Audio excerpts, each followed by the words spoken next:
Wrap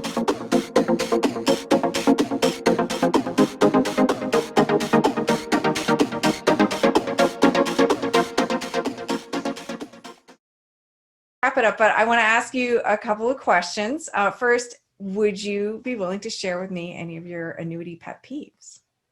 Annuity pet peeves. Oh my goodness. There are loads of them. Complexity is probably the biggest one. My biggest one is complexity, and not in the way that a lot of people think about it. Because ultimately, I don't think they're very complex products. I mean, I think that's an unfair knock that annuities get. A mutual fund to me is a hell of a lot more complicated than an annuity. I mean, if you want to talk about, explain to me how my mutual fund return is calculated. You're gonna need a computer and a powerful spreadsheet and loads of assumptions to explain that.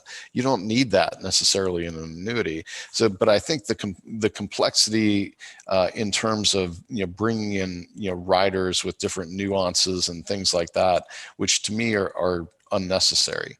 The products, again, fundamentally are good products. Let's just have variable annuity products that have accumulation benefits, maybe some kind of downside protection rider if somebody's interested, but accumulate tax deferred, using funds, turn it into income, at that, later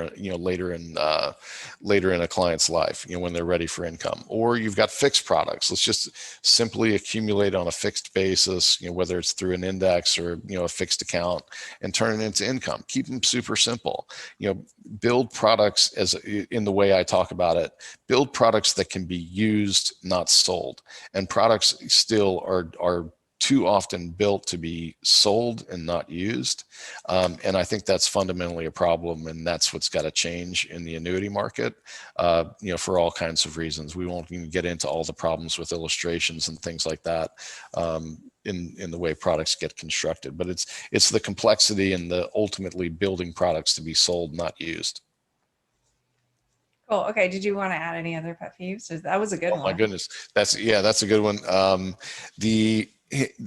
On the flip side is, part of what I was talking about. Some of the misconceptions about annuities are pet peeves to me. It's I don't know if this would fall under your umbrella, if this is fair, but it's the pet peeves about the misconceptions. We do surveys here, as well, with advisors, and it's stunning the number of advisors who claim they're knowledgeable about annuities who have no idea that you can generate income through a rider. They only think about annuitization. And so when you ask, and I think we talked about this before, actually, Tomiko, the fact that an annuity isn't a single thing.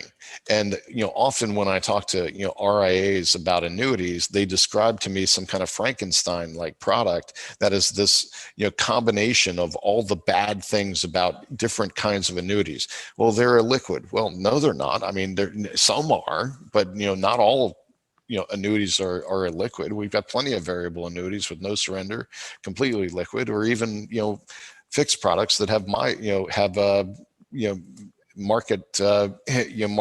MVAs on it, so market value adjustments, which work just like a bond.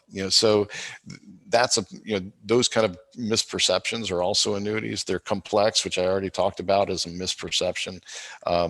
The fact that they're all illiquid, that you're turning your assets over to the carriers. What if you die the next day? I mean, these are can all be addressed either through product options or different products, and that drives me nuts when people have extremely strong opinions built upon bad information. Yeah, everybody's worried about getting hit by that bus.